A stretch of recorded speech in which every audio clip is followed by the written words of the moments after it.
Greetings, everyone, and welcome to episode 5 of the Mouse Talks podcast. We've got Ears for the Magic, a podcast where we'll share all we know about the Disney World parks and why families have been enjoying and loving the magic for over 40 years.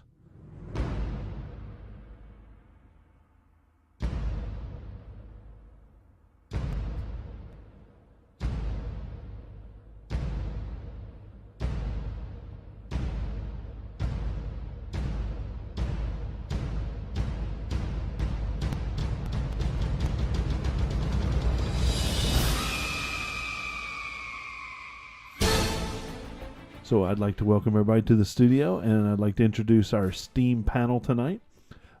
We have from agilitygarden.com, Mr. Christian Markley. Hello, everyone. Thank you for having me once again. Thoroughly enjoying all the fun and Disney facts and trivia and planning that we're going to be talking about today. So let's... Hey, Phil, you're here too, I think, right? I am. How you guys doing? Phil, Saul. So I'm here, and we're going to be talking about some awesome things today, and I'm very excited to be talking about them. Thanks, Phil. And I'm Terry. I am from fairytalejourneysbyterry.com. It's your one-stop shop for all things Disney destinations. And I'm one of the hosts of the Old Guys with Glasses podcast. And so I think we're just going to roll right in. We're talking about one of the biggest parks on the planet and one of my favorites. Drum roll. The experimental prototype City of Tomorrow. It's amazing, and I love it. Yeah, it's no longer that what do you call that? It's a 5-letter acronym. It's no longer that. It's just one word. It's got one capital letter and 4 lowercase letters now. Epcot. Yes. Yeah. It's definitely awesome. It was the second park added to Disney World. And it's something that Walt actually kind of thought up. And obviously it opened in 1982, so it was much after, he passed away. But a lot of his original ideas, came for Epcot. He put all those out. And I love it. I think it's freaking awesome. Yeah, so it originally it now has that edutainment value where it educates you and entertains you all at the same time. But even in Walt's mind, the Florida project was going to really be all Epcot. It's going to be a community that it basically where people live, where they work, and is all going to be kind of self-contained. And it kind of rolled into that permanent World's Fair feeling. And they tried to stay as true as they could to Walt's vision and make it a theme park at the same time. So, yeah, it's a great park. I love, as you enter and walk up to Epcot, the theme music kind of sets the stage and kind of takes you to a different location and different time and kind of says, hey, I'm different than any theme park that's ever been made, and you're going to love it. What is the theme music you mentioned coming in? What do you remember? Like what is it, or what's the theme? Or it's all original composition that was built and designed for Epcot. Okay. And if you listen very carefully in the background, you will hear it. It'll be there. Okay. It's everywhere. That's one of the cool things about being in that park. Is like you just hear the music everywhere. It kind of keeps you going throughout your day, and it's in the background. It's very positive, upbeat music. And it's something we haven't talked about is every location, everything has its own soundtrack. Yeah. There's always music. And every land, every attraction all has their own soundtrack. And I love that. It kind of helps with that full immersion, and Epcot is no exception. Oh, definitely. I think it would be really cool. Bobby Iger, if you're listening, if you could make me an app where basically I could just choose where I want to be in all of Disney World, and then you could live stream whatever music is playing in the background. I would appreciate that. Yeah. That would just be cool. So Bobby, yeah, if you're listening, get on that. Do that. But there's also finish Star Wars Land. There's Mouse World Radio. Mouse World Radio is a nice little thing. Yeah. It's ran by, I think, Mike Newell. but it just streams music from the parks. It's not. He spent a lot of time collecting the music and putting it out there, and so it's just streams. I like to listen to it every once in a while. He'll have Gets you pumped up. Yeah, he'll have Main Street loop going and different ride music. It's really nice. Yeah, so let's enter Epcot. How do you like to get to Epcot, Phil? Well, it all depends on where I'm staying. Yeah. This next trip that we're going, we're staying deluxe at the Polynesian. Oh yeah. Which has amazing food. Oh yes, I've heard. Tonga toast. The but the Polynesian has access to the monorail loop. And so you can get over to Ticket and Transportation, and then from there get onto from the Magic Kingdom loop, you can get onto the Epcot loop, which will send you over to Epcot. And that's the way I like to go, because I don't know, I just love it. But most people travel buses, because there's only a few resorts that have the monorail loop. This is actually my first time staying on the monorail loop. But, so I'm very excited about that. But yeah, by bus is usually the main way, but there's also boats. Yep. So if you're over near Hollywood Studios, you can take a boat from Hollywood Studio. If you're near Boardwalk, there's a boat, which is pretty cool. And if you're near Beach Club and Yacht Club, you can walk to it. They have like their own gate. Yep.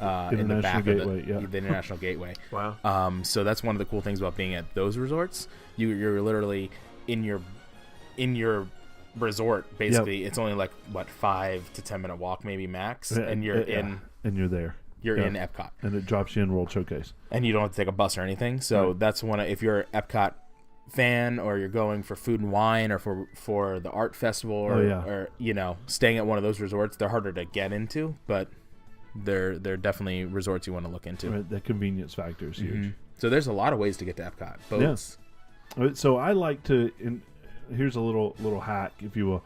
I like to have a breakfast at Chef Mickey, and hop on there, and then on my Epcot day, and then take the monorail from there over to Epcot, because I love the way that the monorail will kind of give you a preview as it goes around Spaceship Earth, and then comes back and drops you off.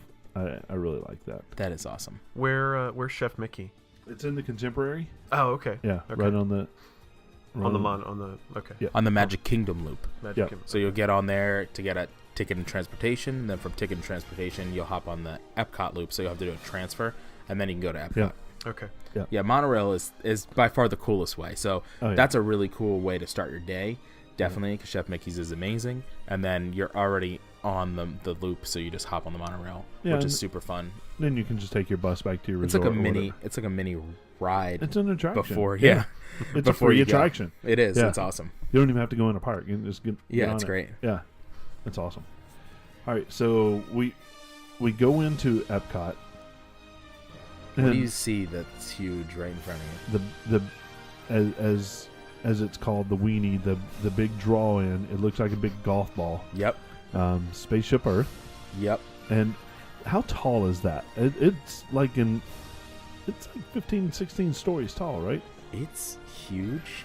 Let me find out how tall exactly it is for you.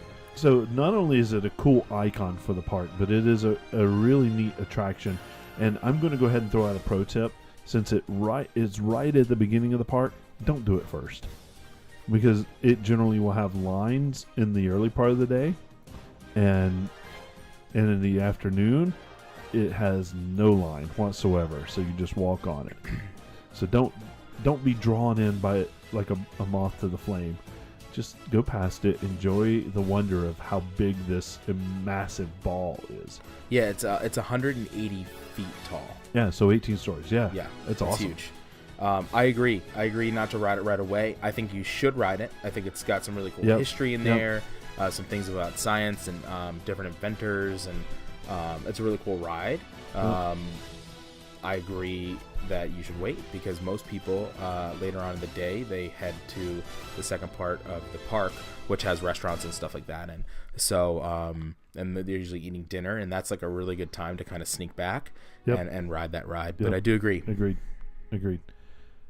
So then if you walk through underneath the ball and you're in the courtyard basically of Innoventions, and that's a circular building that kind of encapsulates this courtyard and massive fountain area. And so Innoventions east and west. So if you're looking, away from the spaceship Earth at that point, east is on the left, Innoventions west is on the right, and on the right is generally your character meeting, your character greet. You got your Fab Five in there, and you get to meet them. Sometimes they have special guests there. And I think Electric Umbrella, the quick serve, is there. Yep. On that side. And there's a couple of different exhibits, and they don't do it as much as they used to. That used to be all about exhibits and kind of future worldy World's Fair kind of thing. But they don't do that as much. They've got a couple little things in there, but nowhere near what they used to. Right, and those character meet and greets are pretty good. You can get fast passes for those, but I personally would not waste my fast passes there. There's just too many good rides and attractions at Epcot that you want to use those fast passes for. And if you could sneak into a character meet and greet, then definitely do that. One of the other pro tips that Terry and I always talk about is if you can, do your character meet and greets during your meals. Because you're eating and meeting all the characters, and then you don't have to waste time standing in line in a park when you only have so much park time. You can get to ride the attractions. So I definitely, I don't know. Do you still agree with that? I do agree with that. It's the best way to meet a character, I think. I like the Innoventions West because it's generally not a long line, right? So, and they have the length of line posted outside in digital format. So if it's short, then jump in there and see them. If it's not, keep on going. Schedule a dinner to meet the Fab Five. I agree. That's a good idea. That's a great tip. My favorite shopping place in all of the Walt Disney World is Mouse Gear. And it's in Innoventions East, and it's just a large, it's huge, Mickey-themed location. It's such a great place to buy stuff. Yeah, and it has a lot of the the Epcot original merchandise there. I've got a couple old T-shirts. Only get there. I always look for the vintage science-looking ones, and they're awesome. They're really awesome. But that's where you can get just those different items, and that store is huge. It's not the biggest. No. The biggest one is still in Disney Springs, but it is huge. It's one of the biggest. Yeah, and I think it has some of the better selection for T-shirts. I agree. That you can find. Yeah, I like it, and they've got some really neat luggage there, watches. So it's a good shop. Definitely. I like it. So that covers east or west. So which side do we want to go? East or do we want to go west? Well, I always try to start early in West because I will always fast pass Test Track, which is on East, and then I'll start and beat the crowds by going West first. Right. So the main attraction over in West is what's a building. It's called the Land, and in that there's 2 rides and a quick service actually in there. The main ride is Soarin'. Soarin', yeah. We talked about that in our top 5. Yep. So Soarin' Around the World now is what it's called, or Soarin' Over the Horizon. They have 2 different rides depending on where you are in the world. Oh, okay. I guess Soaring Over the Horizon is that in Shanghai, or is it? Yeah, it's in Shanghai. Yeah. So it used to be Soarin' Over California, which you talked about on another show. But Soarin's amazing. It's if you don't do what Terry did, where he fast passed the Test Track and then go to Soarin' first, you should fast pass the Soarin' and go to Test Track first. Yep. I would say that's pro tip. When you get in, go directly to those rides, the opposite of the one that you fast passed. And I think it's 50-50. I don't think you're gaining anything by doing it one or the other way. The other thing nice about Soarin' now, they did open up that 3rd theater. Yep. Yeah, that's so it'll fast move passes quicker. Only, yep. So it should move quicker. Yeah. But I've yet to experience that because that's so new. So one of the reasons I like to go early to Soarin' is after I ride Soarin', I stop in at Sunshine Seasons and get a bagel and get a little breakfast, which is, I think, one of the best quick service places in all of the world. I'm glad you touched on that. Yeah, so I'm always going to touch on food. Yeah. In some way. What I love about their food is there's so many places to eat in Epcot. It's like the food mecca of Oh yeah, Disney. absolutely. If you get caught and you can't get a lunch in the World Showcase, their lunch is all Asian themed. So you have like Mongolian beef and a spicy shrimp stir fry, sweet and sour chicken. So if you're looking for something a little bit different, you can find some good food there too for lunch. And a lot of times the stuff in the land is sourced in the pavilion itself. It's pretty crazy. Yeah. And why is that? There's a ride there, right? Yep, it's called Living with the Land. Ooh, what's that one about? I was going to say, Christian, you'll love this one. It's a nice docile boat ride. Ooh, I like boats. It is, and it used to be guided by a tour guide, and now it's all done electronically through a speaker system. But it is just a tour through all the ecosystems. I think it's North American ecosystems, and the ones in particular for growing food. Oh wow! With hydroponics and Aqua the cells greenhouse and Yep. the greenhouses. Yep. It's definitely amazing. It's like you said, it's slower. Usually the line is very short. Oh yeah, And you yeah. can usually walk right on. It's awesome. It really shows you how things are grown. They do all different things in Disney where they like mix different species of Yep. food, Yep. like different types of tomatoes, different types of melons, and they kind of migrate them and make different types, which is cool. And then they have a whole hydroponics area, and they have an area called the Aqua Cell, which actually has live animals in it, so like tilapia, catfish, bass, and the water is used there to feed all their plants. And so it's really cool how they have them all like linked together. Wow. It's that whole symbiotic. It's definitely like the nature, education. Yep, definitely edutainment. Yeah. Yes. I learned something and I'm entertained by this boat. Yeah. So stay on that side of the. I mean, there's a couple other things in the land pavilion, but Those are the main. Those are the main things. So on that same side, the living seas with Nemo and friends, or is it just the seas with Nemo and friends? The seas with Nemo and friends. It used to be called the living seas, and now it's the seas with Nemo and friends. Yep. And it's basically an amazing aquarium. Yeah. Right there. It's like a mini aquarium. It's right a there. mini aquarium. Has a really fun ride. Turtle Talk with Crush, which is a really cool ride. So you get with Crush, which he's a hilarious character from Finding Nemo. We all know that. And it's like a clamshell. You're sitting in a shell, and it's well, you're fusing two attractions. One's Nemo, which is the clamshell you ride through, and you get to meet the characters from Nemo, Finding Nemo. But then there is Turtle Talk with Crush, which is a theater type. Oh, it's like the show type attraction. It's a large screen, and you get to interact. It appears to be a glass, and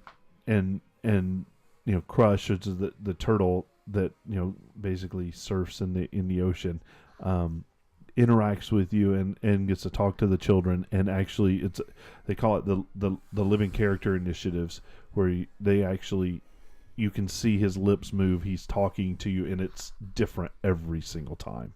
It's pretty brilliant. And my understanding is they're getting ready to add characters from Finding Dory into that as well. So it'll be a nice refresh on that. Yeah. And then just the living animals that you get to see there. You get to see they've rescued quite a few. What are those big cow-like manatees? Oh, yeah, and get to those are interact so with the cool looking. manatees. I mean, up close and personal.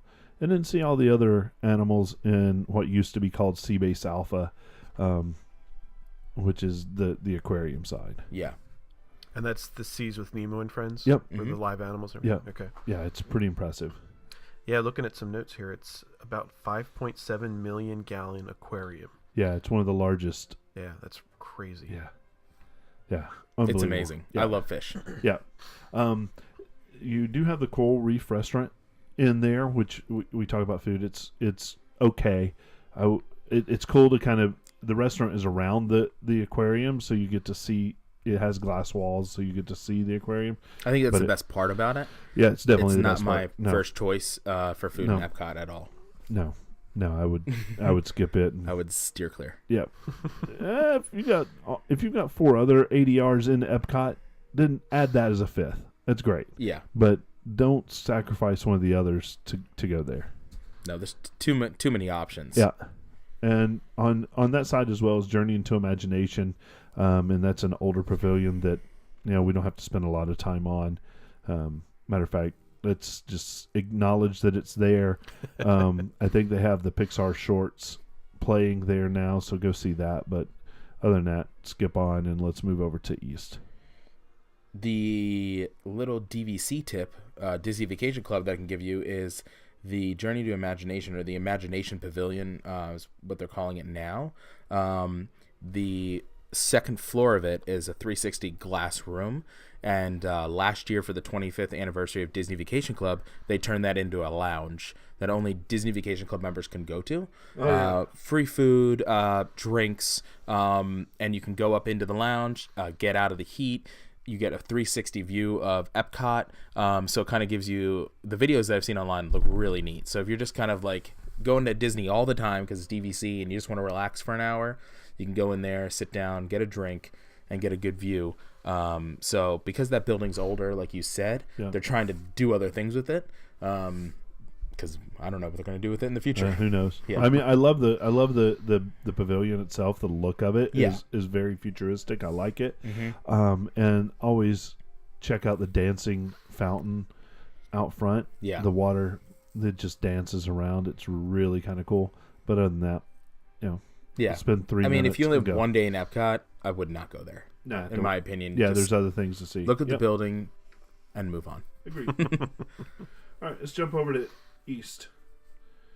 What do we see first there? I guess that main attraction, test track, Yeah. right? It's right on the right. Yeah, it's the big draw. We talked about that a little bit on our top 5 show. Yeah. Such a good ride. Yeah, That would great be the attraction. other main one to Fast Pass. There's a third Fast Passable, if that's an actual term. Is it, yeah. But there's a third Fast Passable, I'm going to keep using it, Yeah. attraction in Epcot that's very popular that just opened, which we'll get to when we talk about the World Showcase, because those 3, you can only Fast Pass one of them in each day. So you really have to decide. If you're going to go multiple days, you can really figure it out. But if you're only going once, you really have to decide what you want to do. Yep, and that does throw a neat Big wrench. Yeah, a big wrench. Big wrench. We'll talk about that soon. Yep. But yeah, so test track, and then the other main attraction over there, you're gonna have Mission Space, which is pretty cool too. I think it's a lot of fun. Yeah. So, yeah, have you ridden Mission Space? I'm not sure. Can you maybe describe it and I'll kind of ring? Yeah, you're one of 4 astronauts that you have a space mission to Mars, and your job is to complete these tasks to get to Mars, Launch and get back. into Mars. Yeah, and get back. There's 2 different versions. Yep. There's a red and a green. Orange and a green. Orange and a green. Yep. And they're like different levels. One's more intense, so you really feel the G-forces. Yep. And that's the orange, I believe. Yep. And then Yep. the green's a little more kind of tame, we should say. Yeah. It uses centrifugal force. The ride system, I've done a little bit of studying on it, and it's very intense because it's a spinner that spins really fast, and it uses the angle of the capsule that you're in to make you feel G-forces and experience takeoff, landing, weightlessness Without moving much. Wow. So if you're susceptible to like dizziness or something like that, motion sickness, don't get on that ride.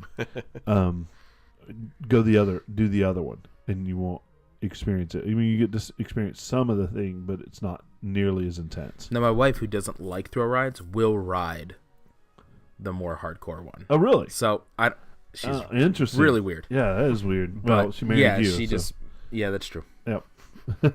Moving on. Ride Mission Space. Yeah, it's good. Yeah, that doesn't ring a bell, but it sounds. Yeah, it's really interesting. I Like think it's Gary worth it. Sinise does does the main voice acting in it, so it's really good. Then there's Ellen's Energy Adventure, which, to be honest with you, is I love Ellen. It's Ellen DeGeneres, and I love her. Totally.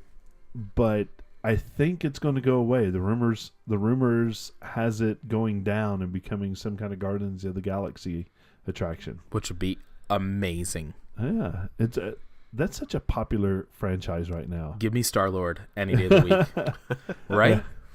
Yeah. It's so good. Yeah, with the whole I don't know much about it. Maybe you have some more information. The whole Marvel thing that Disney purchased, but they don't have rights to use the characters in rides. Right, because of Universal. Right, because of Universal and the proximity, right? Right, and it's east of the Mississippi. Right. So now they can do Marvel stuff on the cruise lines. And they can do Marvel stuff of original characters that Marvel didn't already use, and that's why they can do Guardians. Right. So that's why they're basically attacking Guardians of the Galaxy like crazy. Yeah. Which I think is awesome because it's a movie that we're getting the second one this summer, which looks amazing. It does look, But on top of that, the characters are amazing, and I think it would be a really cool attraction to add because they're space-like and they're futuristic, and it's just perfect for Epcot and for the theming of the it park. Definitely fits in Future World. Yeah. Yeah, so that's... I'm excited. I really hope that I hope that rumor is true. Yeah, because who doesn't want a Guardians of the Galaxy ride? Absolutely. Is there any timeline or even No, that's still rumor. Okay. The only thing that's been announced is they're removing Tower of Terror in Disneyland, and that's being rethemed as a Guardians of the Galaxy ride. So they're going to still use the same ride mechanism from what I've heard. Yes. So it'd still be dropping like Tower of Terror does, like the drops. But that's going to be in Disneyland. So they're getting rid of Tower of Terror out there, which is a lot of stink for a lot of people, honestly, because that's where the original one was. But they're not. No, it wasn't the original one. That was built in Disney's California Adventure. The one in Florida was the original Tower of Terror, and it's half the ride length, and nowhere near the number of drops and stuff. So it wasn't as good. I've ridden both, and Disney World is way better. Oh yeah, okay. Disney, and it's not always the case. You know, sometimes if the rides are the same, the Disneyland version is better. So it just depends. But in this case, the Disneyland or Disney California Adventure version was not as good, and so it closed. Actually, I think last week, it went down for the refurb, and it's going to be. Is there a timeline? Is that a year or less? It would be less. I would venture to bet it's less because it's an overlay. They're not having to change ride mechanics. Paint. It's paint. It's theming. adding the characters. A lot of Tower of Terror is projection, and so I would think the animation and stuff will be. My gut tells me that while they're filming, or while they were filming, Guardians of the Galaxy 2, they probably did some of that stuff for the attraction. That would be my guess. I hope so. Yeah. Well, if not, they could just bring Star-Lord in. Right. Yeah. So I think we've covered Future World, except for the Spaceship Earth. Yeah. Oh, we kind of skipped by it, but we didn't really talk about it. Yeah. So, Spaceship Earth, it's a history of communications. Yep. Because it was AT&T or something originally, and Siemens now I think was the original sponsor. Or right. The pavilion was sponsored by somebody, but it's all about communications and from basically the beginning of time until the computer age, how we communicated. And it's a great little ride all the way through. It's an omni-mover, so it just keeps going. It's like one long train that just keeps circling through the big ball, and then it comes back down. The first time I went to Epcot, I didn't realize that there was a ride in the ball. Yeah. So I just skipped it altogether. I didn't even know. And then my second time I went, I was like, oh my God, there's a ride there. So I went on it. It's cool. It's actually 15 minutes long. and I really think it's neat to go back in time to like prehistoric man and see how far we've come in communication. Yeah. It's a good little history lesson. Yeah. Which I love. And if you can read, thank the Phoenicians. No, I agree. It's a lot of fun, and for me, I look at it as a time just chill out. It's kind of like the air conditioning. It's the Wedway People Mover or the Tomorrowland Transit. Yep. Of Epcot. It's a cool place to just chill out and ride. All right, are we ready for my favorite part? Yeah. Yes. So we've done the front half of Epcot. So let's head on back to the back half. This half doesn't even open until an hour after, or an hour or 2 hours after the right. front part It's of the park. 11. Yep. So it doesn't actually open till 11 a.m. and this would be the World Showcase. It's basically a permanent World's Fair. It contains 11 pavilions, each themed and dedicated to represent a specific country. The pavilions that are there are Mexico, Norway, China, Germany, Italy, the United States, Japan, Morocco, France, United Kingdom, and Canada. And it's really cool because there's just so much to do in each country, and I think we'll touch a little bit about each one. Which way do you want to go around the World Showcase? Well, which way do you normally go? Do you start in Mexico? It depends on where my food reservation is. So if I'm doing dinner in Mexico, I go the opposite way. And end up in Mexico. Right. And if I'm doing dinner on that side of the world, like in France or United Kingdom, then I'll go the Mexico way. Right. So it really, I do different. Do you have a certain way you go every time? No, but I more often than not, I'll start in Mexico. Yeah, let's start there. I'm fine with that. Yeah. So Mexico, it's a huge Mayan temple. Yeah. Is the way it looks. And inside is a restaurant. You've got a restaurant outside and a ride. El Rio de Tiempo or whatever it is. The Three Caballeros. Whatever it is this week. Yeah. It changes its name, but the ride structure is still the same. It's a Christian style boat ride. It's a boat. Yeah, it's a boat. You'd like it. Ooh, yeah. Tell me more. It's got a fun little song. There's these three Mexican, are they ducks? Well, it's Donald Duck. Yeah. And then his nephews, right? Yeah, no, it's just the Three Caballeros. It's okay. So when right around there was a time where Walt was in the war effort, and he spent a time in Mexico and Central America on goodwill trips as an ambassador, and he basically came up with the Three Caballeros. It was Donald Duck and two other ducks. I don't even know. Yeah, me either. And they sing. They just entertain. They're good humor kind of things. Yeah, it's a slow boat ride. It's nothing crazy special. I definitely think that if you're going through it, if you're going into Mexico, you should just do it. I've never waited for it. No, you I've walked on every single time I've been there ever. Even when the park's packed, you walk on. Sure. So why not walk on, experience a short ride? Yep. Because you can. You know? Yep. Next. Food? Yeah, you could San and Helen and La Hacienda San Henel and what else? There's a third. There's the cantina. Cantina, right? And that's like outside. That's lakeside. That's really good quick service. Yeah, it's good. So if you're looking for a good quick service spot, and you like Mexican and tacos and stuff, that's awesome. And margaritas. And margaritas. Yes, always margaritas. That's one of the things that's interesting about Epcot is the alcohol. Disney didn't really have alcohol in a lot of parks, but Epcot has pretty much always had it with all the different festivals and the different restaurants and everything. Yeah. Like Magic Kingdom has it now. In 2012, they got alcohol now, but Epcot's had it forever. Yeah, and margaritas and the the Cava de Tequila. It's the Tequila Cave. It's a good sampling in the Mexican pavilion. It's pretty awesome. So let's head on to Norway. Yep. Norway. So this is the other fast passable attraction that just opened, and it's called Frozen Ever After. It's a boat.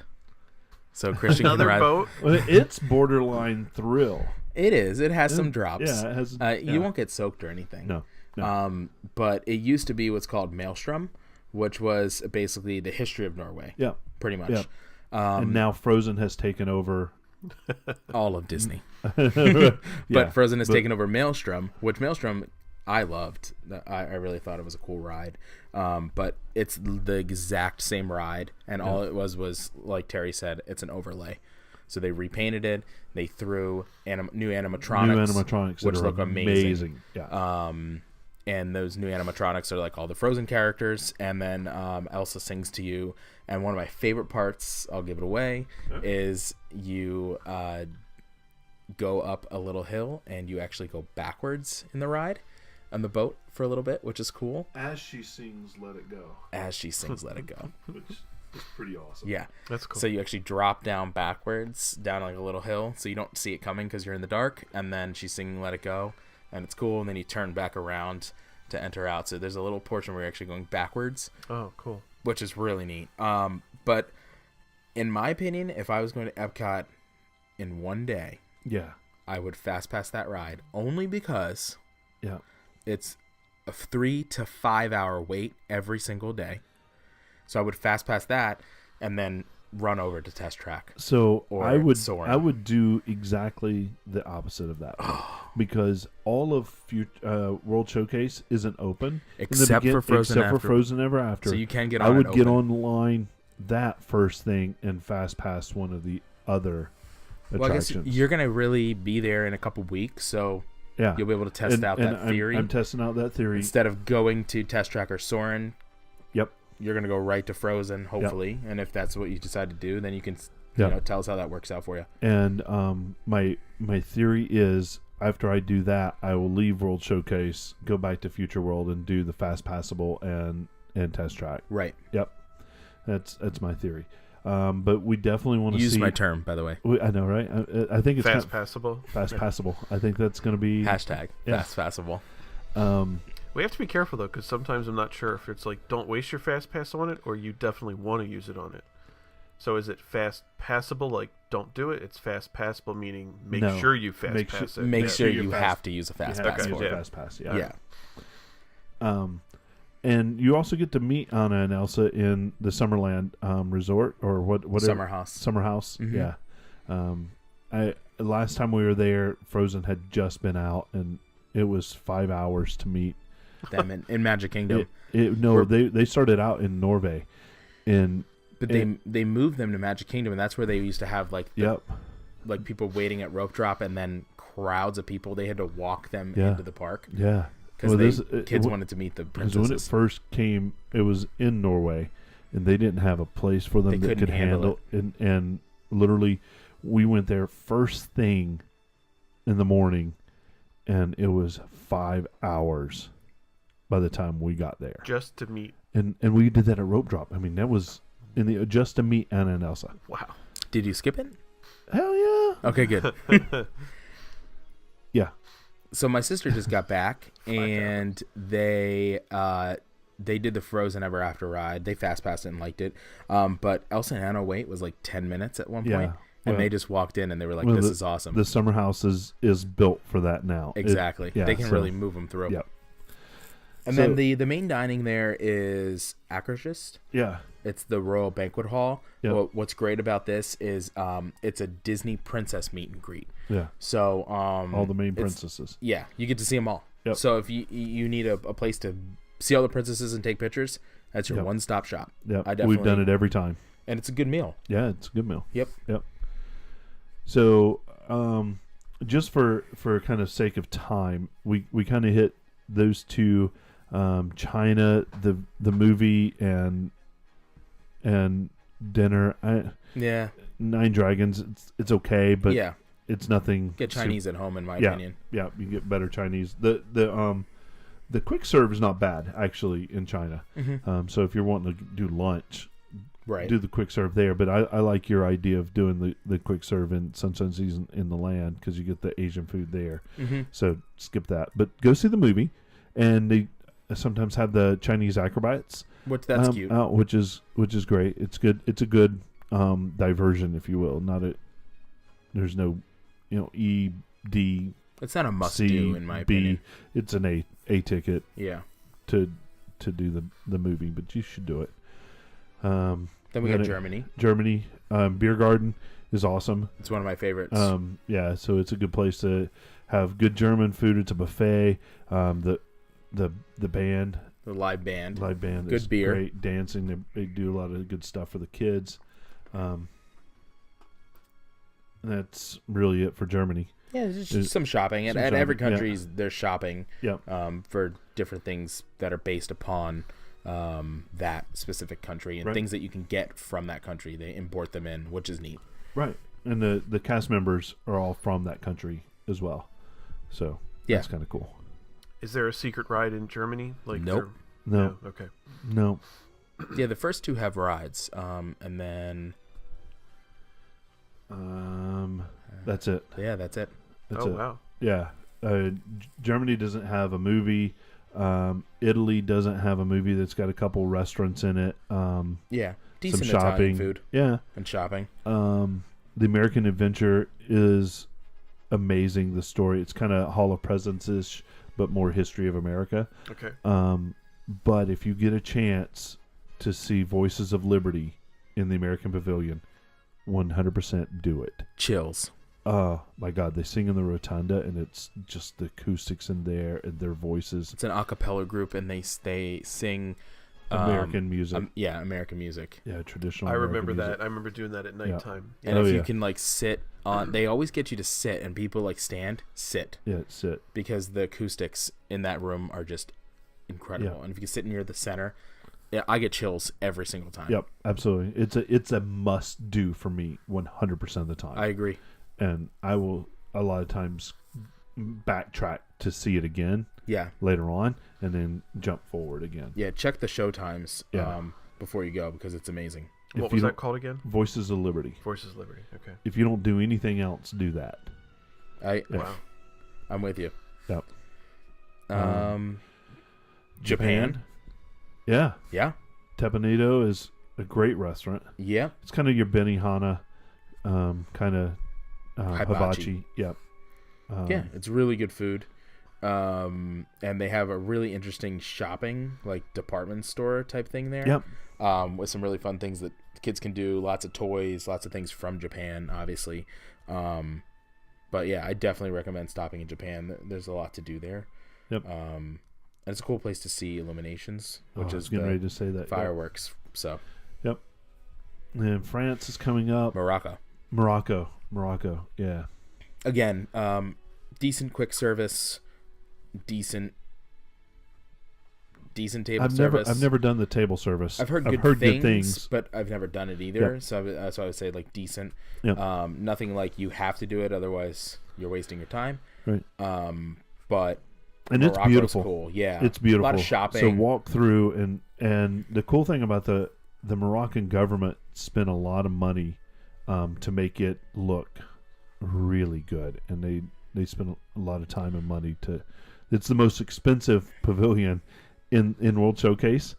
It also was added after Epcot opened. It was one later. Of the expansions. Yep. Which is pretty neat. So Epcot was doing well enough to get other countries to come in. Yeah. So that was one of the ones they added after. Yep. And the King of Morocco actually visited and made sure it looked good. That's hilarious. Yeah. That's awesome. Why is it the most expensive then? Because they spent a lot of money to make it look good. Just decorate. And Moroccan designers came in and and painters and everything. Just spent a lot of time. Everything's super authentic. Yeah, that's the most authentic pavilion. But Italy, I love the way Italy looks. Like the town square area like Rome, with the fountains. Yeah. It looks authentic, and the forced perspective in that really makes it seem bigger than it is, and it's good. All right, so next is France, right? And France is cool. Got your Eiffel Tower. Again with the shopping, really good dining there. Monsieur Paul. Monsieur Paul, Chefs de France. Yep. Becky, my wife and I love that. Yeah. So we go there a lot too. Now, is that where Remy is? Yes. Yeah. So when you're there and you're eating your meal, they bring out, it looks like a cart, basically like they would roll food out on, and they lift the little lid, and underneath the lid is Remy, and he talks to you and interacts with you at your table. Full motion animatronic. Yeah. Oh wow. It's That's really awesome. good. And then they put the lid back on him and take him back to the kitchen. But yeah, that is awesome. One of the rumors that have been around for a really long time, like Christian, you seem surprised that there weren't a lot of rides in the other countries. There's actually a Ratatouille ride in Disneyland Paris. Yep. And they're talking about bringing it and putting it into France. Nice. That's been a rumor for a while. Yep. And they're talking about just copying it. I'm all for it. Bring it over. There's room. Yeah, there's room for it. there. Put it in, add another attraction. Yep. Do Yep. it. And that would be really cool. Because then cool. I've heard some cool things about that ride. So it'd be cool to bring that stuff Yep. to Epcot. But yeah, more shopping. A lot of stuff from France. Yep. And then we have two more. You got United Kingdom next. Yep. Looks pretty cool. My favorite place in United Kingdom is the pub that's there. Yeah. The Rose and Crown pub. Yep. Oh, the piano lady that sits there. Have Oh, you yeah. ever, like She's the a riot. hat lady Yeah, or she's whatever? a riot. Yeah. She's amazing. This old lady. She sits there. She's been there forever. Yeah. She plays piano songs and like talks to you. And there's like a book where you can sign like where you're from. And Oh, yeah. we always sign our name and grab a beer and hang out there at the bar. It's very casual. We love Rose and Crown Pub. Yep. And that's a good place outside of Rose and Crown to watch Illumination. Yep.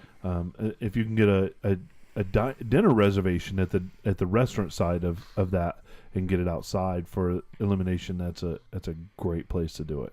And the quick service there has amazing fish and chips. Oh yeah, great. Oh. Great So if you're into chips. fish and chips, go to the quick service. It's called the Yorkshire County Fish Shop. It's an awesome quick service. And more shopping. They also have different meet and greets there. It's one of the places you can find Mary Poppins, which is cool. Right. So she's usually hanging out around the main square and different spots. They always move her. But if you're a Mary Poppins fan, that's where you're going to want to find her. Yep. And the last one here. Canada. Canada. Oh, Canada. Oh, Canada. Yeah. Yeah. Hockey, eh? The Great White North. You hoser. I don't really, in my opinion, I don't spend a lot of time here. The movie they just updated, it's really good. But no, one of the best restaurants on property, La Cellier, is there. It's a steakhouse. I haven't eaten there in several years since they made it a signature restaurant. Raised the prices, raised the dining credits, but it's I used to eat there all the time. It's really good, really good. The if you're going during Food and Wine and you don't want to afford sitting down at La Cellier, the two main things that they sell, their steak and their cheddar cheese soup, you can get them at Food and Wine using a snack credit. So it gives you that taste of Le Cellier without having the price, because the minimum meal at Cellier is $50 plus sides, and then drinks and everything else. I would say it's $100 a person. Bills, You know, if you're going as a couple, you're gonna not leave. It's gonna be $200 check plus tip. Yeah. So it's not a cheap place to go, but it's definitely really good food. One of the best steaks on property. People love it. So. Yep. And so that kind of sums it up. Yeah, except for the nighttime extravaganza. Yes. Illuminations. Yep. Which is my favorite nighttime production. It's a celebration of all countries and the world coming together, and it's awesome. It's takes place on the lake in the center of the World Showcase. World Showcase Lagoon. Music is the score for it is out of this world. Yeah, I've heard rumors and they've been thinking about changing it. Man, I'm not one to say don't change anything, but don't change that. Yes. It just works on all the levels. I agree. I if we do Epcot twice in the trip, I want to see Illuminations both nights. Oh yeah, You know, it's something you can't miss. no, it's a must see.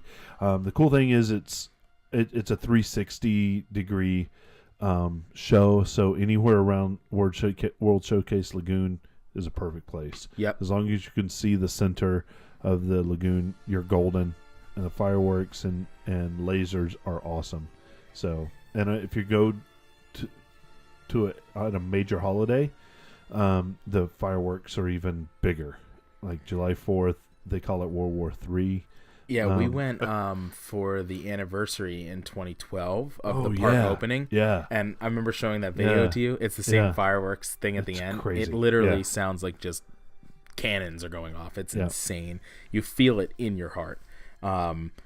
It is incredible. One of the things that really gives it that like winner and the award show thing for me is it won the 11 straight years from 2005 to 2016 the best outdoor night production show. It's the gold winner every single year. So like Terry said, it's incredible. Yeah, you don't need to miss that. How No long? way. How long are the fireworks roughly? The show itself is about 20 minutes. The fireworks would be the last 5 minutes of that. There's like lasers and music and Yeah. this world pops out in the center. It's really neat. I remember that. Yeah. I'm looking at a map of Epcot and I'm trying to remember where we stood last time, but I definitely remember the laser show and looking over the center of the little lake there. Yeah. That was pretty cool. One of the things that I just saw here was pretty crazy. It cost them $25,000 per show, and they do it every single day. So they're spending $9,125,000 on just fireworks in Epcot every single year. Yeah. Well, That's a lot of money, That's all. yeah. Yeah. but it's that good. It is that good. Yeah. You know, and it draws the people. So that's one of the things that is a draw for that park is, you know, that, I mean, that's The show. Yeah. So many people go to all the different parks or Animal Kingdom and Hollywood Studios, and then at night they go get dinner at one of the countries because the restaurants are all good. Yeah. And then you stay and watch the fireworks show. So if you have a park hopper, that's one of the benefits. Absolutely. Definitely going in there and getting a meal or even a snack around the World Showcase, walk around, watch the show, and then go back to your resort. It's just a great way to end the night. Perfect. Yeah. Cool. All right. So that wraps us up for Epcot. And I know, you know, later on we'll kind of break down each of those areas and maybe take a little deeper dive into each one of those areas and kind of share more pro tips. But that was a good overview. Christian, if anyone like to get in touch with us or send us listener questions or just follow us, where would they do that? Absolutely. So a couple spots. Our main website is mousetalks.com. If you have questions for us that we'd love to review and even answer on air, of course, that's questions@mousetalks.com. And we are on the Twitters at mousetalksmagic. And I believe we have some other locations too. Is that right, Phil? Yeah, we do have Instagram. And we're Instagram. at Mouse Talks, but it's the silent at. We talked about this many shows ago. We're going to continue to say the silent at, but that's our username. It's just Mouse Talks. Cool. So you can find us on there. We're posting pictures and different updates. So it's also a good place. You've been listening to the Mouse Talks podcast. I'm Terry. I'm Christian. And I'm Phil. And we've got Ears for the Magic. We'll see you next time.